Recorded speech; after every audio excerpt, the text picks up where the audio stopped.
Hello, I'm Jesse Austin with Wisconsin Rapids Community Media, and I'm here with my co-host Carla Lenk of North Central Community Action Program, and we're here to welcome you to the premiere episode of Community Business Matters. Each month we'll be introducing you to a local entrepreneur, sharing with you the challenges that they've faced and overcome, and also the successes they've experienced. Today we'll be introducing you to Jacalyn Bohman, the owner and operator of Higher Ground Bakery and Coffee House, located at 4231 8th Street South in Wisconsin Rapids. But before we talk to Jacalyn, Carla, I'd like you to give the audience an overview of the program that you're the coordinator of at North Central Community Action. I'd be glad to, Jesse. Actually, we started in 2012. It was a brand new program to this area. We received a grant from the USDA, United States Department of Agriculture, and that grant allowed us to have a small revolving loan fund, which allowed us to give small loans to people who are low income or on poverty areas of economic development. So what we did was they started out with someone else that was in that position. I came into the position in October of 2012 and actually started November 12th. The person that preceded me had a list of different candidates that she had been working with, and one of them was Jacalyn. So I've known Jacalyn since 2013, because my job was to find out what I could do for her, what I could help her with business, and that led to communications, which allowed me to figure out exactly what she needed. And part of it, she had already started her business. She was in the mall, but she needed an expansion to that business, which was a little bit different than startup. Okay. So, having given us that introduction, why don't we talk with Jacalyn a little bit, and you and her have developed quite a relationship over the past few months. She makes excellent bakery, first of all. So I use her services quite a bit for parties and things that I'm having with my family. I'd much rather buy it than have to do it myself. Breads, cakes, cupcakes, cookies, whatever I need, she's always there. I just give her the order and she says, well, what do you want? And I says, just surprise me. So as Carla had mentioned, you did start out here in the mall. So exactly how long have you been in this business or operating Higher Ground? About 4.5 years now. Okay. Mm-hmm. And what inspired you to take this path of entrepreneurship and getting into the baking end of it specifically? Well, I think if you're an entrepreneur, you can't avoid it. So it's just natural to certain people, I think. I had a business before and knew when I closed that, I knew that I'd someday be in something else. And over time, I have always been complimented for my baking and skills and cooking in the kitchen, things like that. And somebody said several years ago, I was helping at the University of Wisconsin in Marshfield, the cultural fair, and I had to bake for a German booth, which was foreign to me, but it was still a lot of fun anyway. And somebody said, you should own a bakery. And so it kind of blossomed from that comment.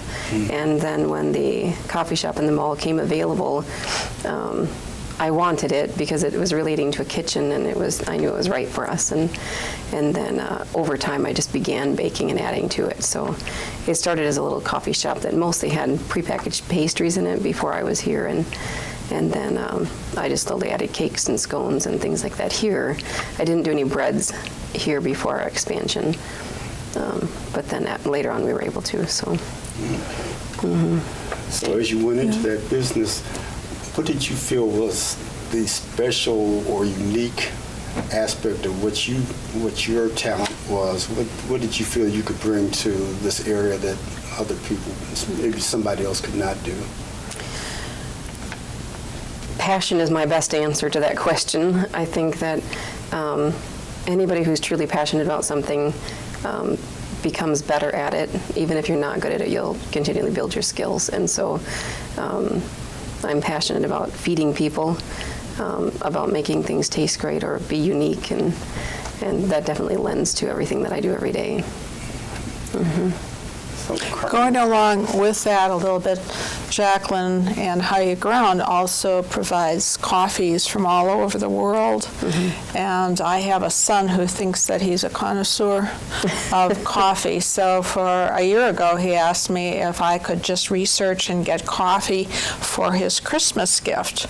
He wanted 3 pounds, 4 pounds of coffee from all over the world.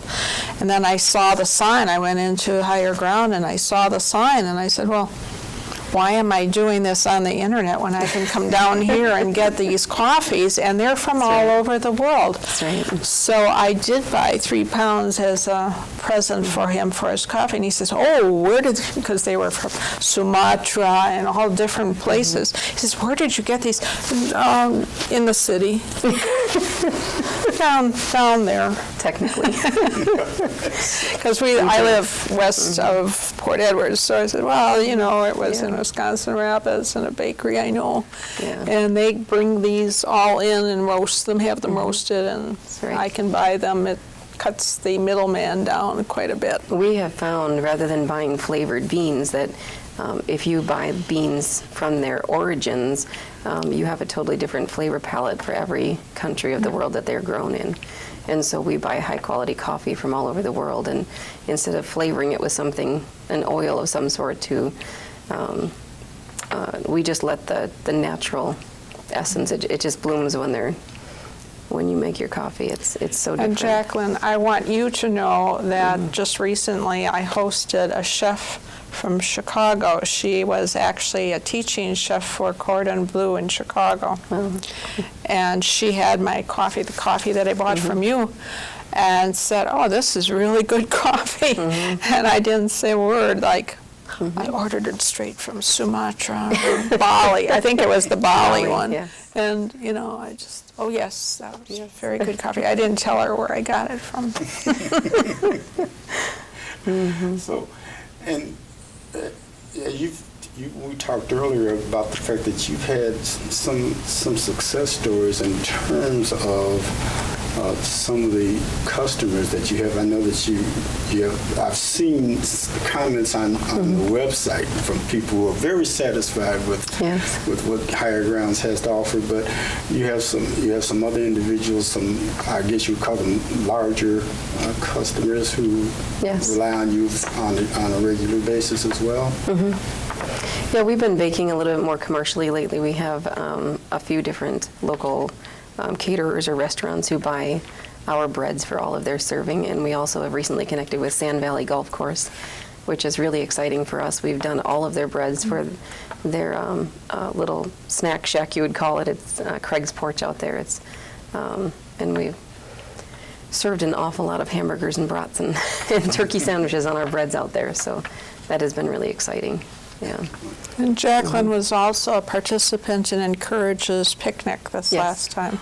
Yep. So she has been volunteering in that aspect and brought in all the breads and rolls. And Yes. I'm glad you brought that up, Carla, because one of the other aspects of this program is that we did want to emphasize the local aspect of these entrepreneurs that we're going to be talking to, and how you have a little entrepreneurial community, I guess you could call it, because you're all working with one another to buy and sell to one another and help your businesses as you grow.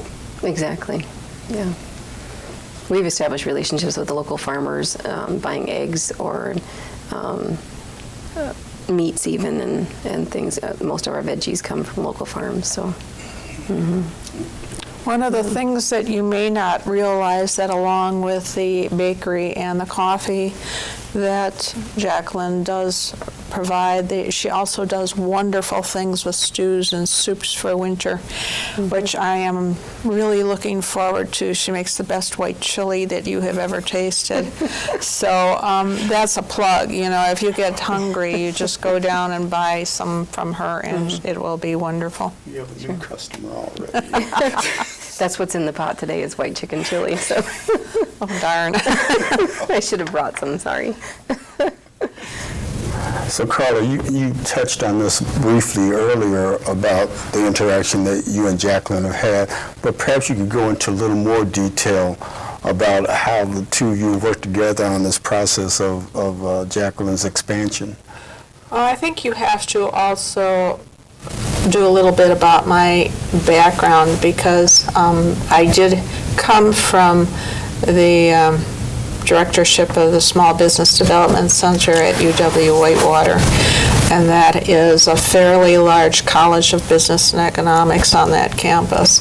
Half of the population, the school population of that campus, is in the business school, and I resided in that particular building. So when I was there for 18 years, and then I went into another position at the college for 2 years, but I had all that information and resources in back of me to work with all kinds of entrepreneurs. And what I found out is that there were certain formulas that you could use for business plans. And what Jacalyn did need was a business plan. That's what she needed in order to do many things. She needed to go for money. She needed to go for marketing. We did a marketing plan within that business plan. So it's many components that are in there. And some of the things that I said only once, and Jacalyn took off on it. Sometimes you have to drag some of these facts out by the skin of their teeth and mine. I mean, you have to work so hard to try and get the people to give you information so I can even put something together. But Jacalyn wrote it. She basically wrote it. I gave you an outline, and you just came back with it. And I'd say, well, maybe we should say it this way, or maybe we should do that. She did it. That was easy for me. She did her financials with an accountant within the city that does some help that is pro bono. And I do have a small cadre of professional people that provides legal advice, accounting advice, insurance. I work with SCORE. I'm a SCORE member, so I do have a cadre of people there for finance and for marketing and sales. So I do all these things and bring them in as I need them. And Jacalyn had full ability to use these people. But she did a lot of it herself. There was never any problem about, no, I won't give you this information, or no, I can't do this, or I'm too busy to do it, or whatever she had to do, and it went very smoothly after that. I think that we actually did it within 3 months. Wow. Yeah. That is impressive. So as you said earlier, you do have an entrepreneurial bent, as it were, and how did that get going? Where you felt that you could do these things because you've owned a business before, even before this one. What gave you that confidence that you could be successful at this sort of thing?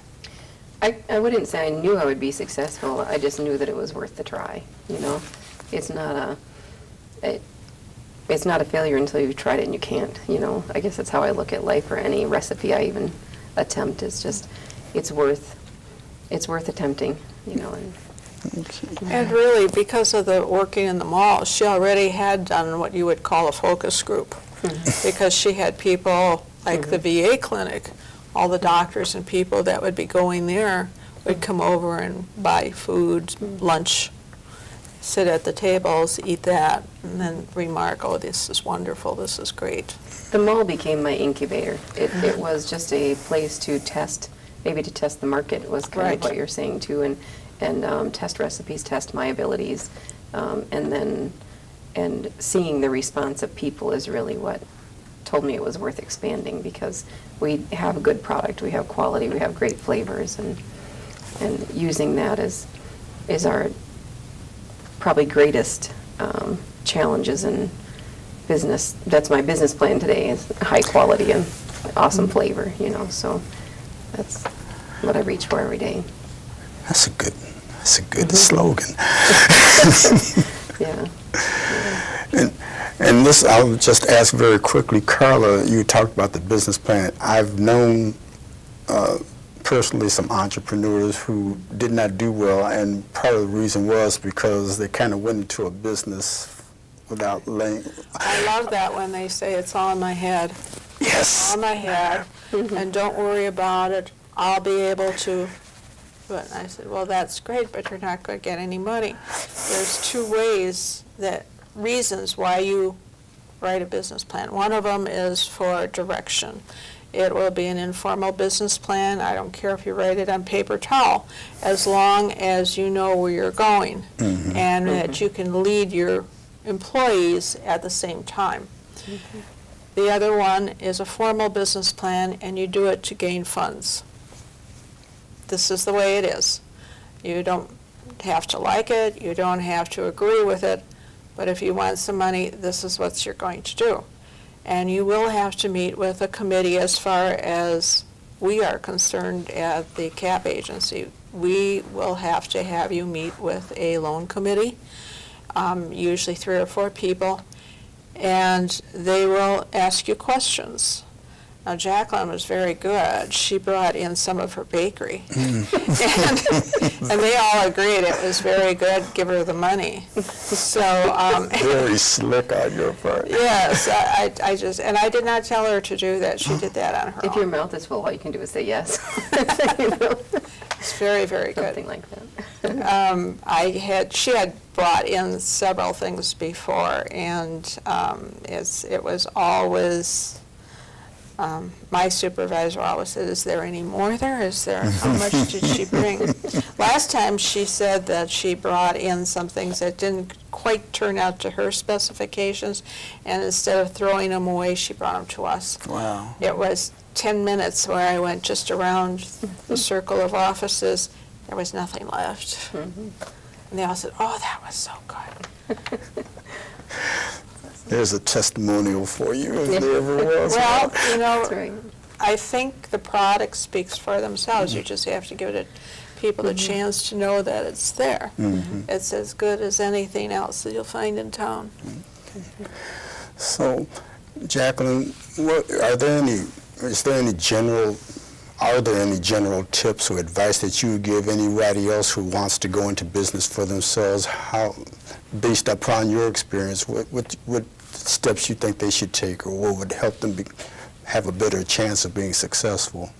Write a business plan, for one. We can all That is agree a on huge that. part of it. I think I have to go back to passion over and over again, because you can't do it just for the money, you know, because the money takes a long time to come. And depending what you're doing, I suppose, maybe I'm not on the right niche that way, but you really have to be serious about it and be in it for the long haul, because it's a long road, you know.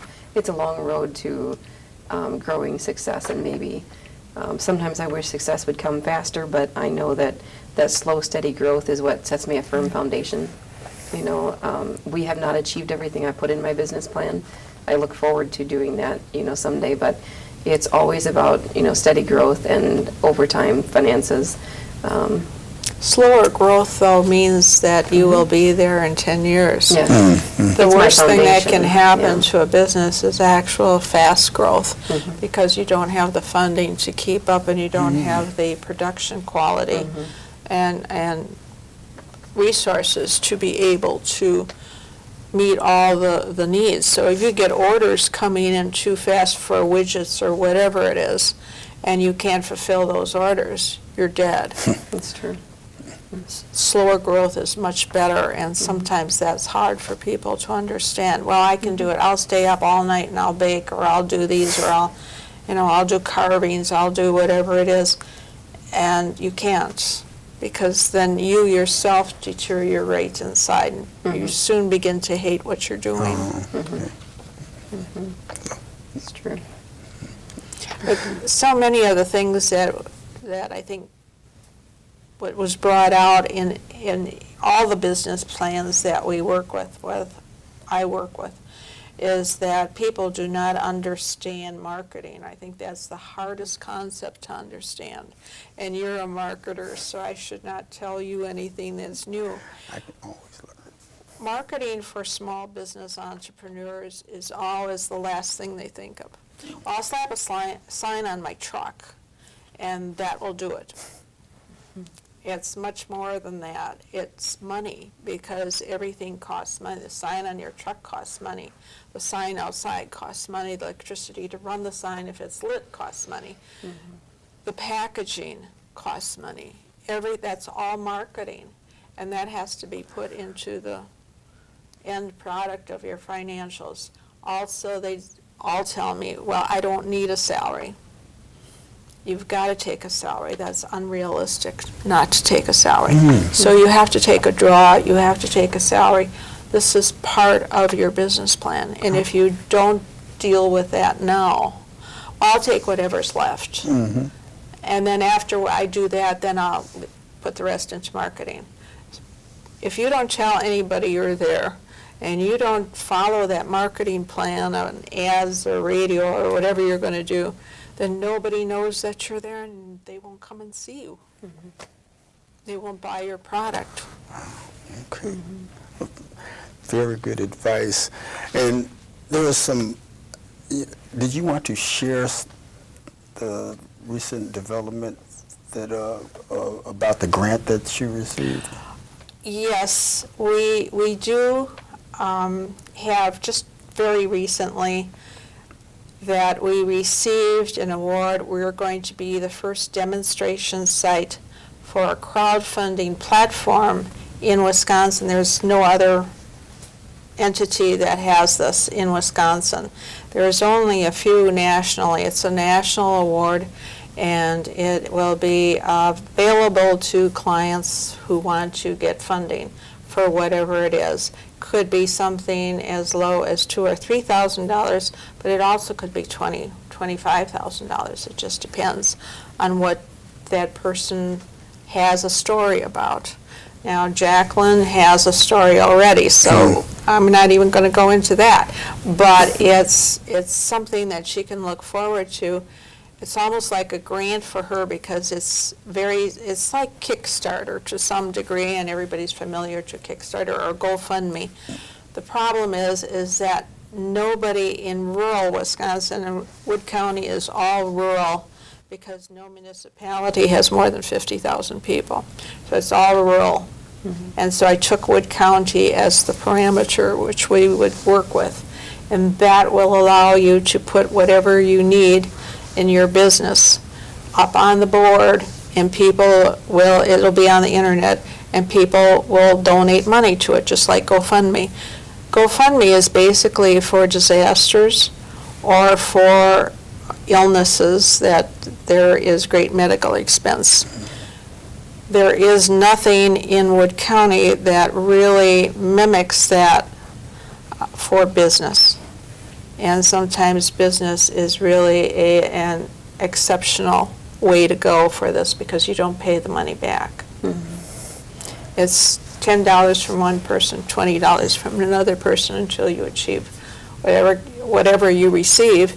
And if your goal is to raise $6,000, you may get $10,000. Well, then you buy something else for the business. Well, thank you for explaining that. That's a potentially exciting development for Yes, our it area. probably will not start until January, because we have to go through a training period. The development of business will be very hopeful for us, to say the least. So, Jacalyn, we really are grateful that you chose to be our first guest for the first episode of Community Business Matters. We wish you continued success, and for the benefit of our audience, you can tell them yourself about Higher Grounds. Just tell them your address and days of the week that you're open and hours. Sure. All right. Higher Grounds is open at 4231 8th Street South here in Wisconsin Rapids, right down by the Sleep Inn. We are open from 6 a.m. to 4 p.m. Monday through Friday, and 7 to 1 on Saturdays. Okay, well, Jacalyn, again, continue our best wishes for continued success. Thank you. And Carla, would you like to close out with any comments? just that we will have another entrepreneur the next month, and we hope you will all be entertained with the stories that we have about people going into business. Okay. Thank you very much. Thank you, and thank you for watching.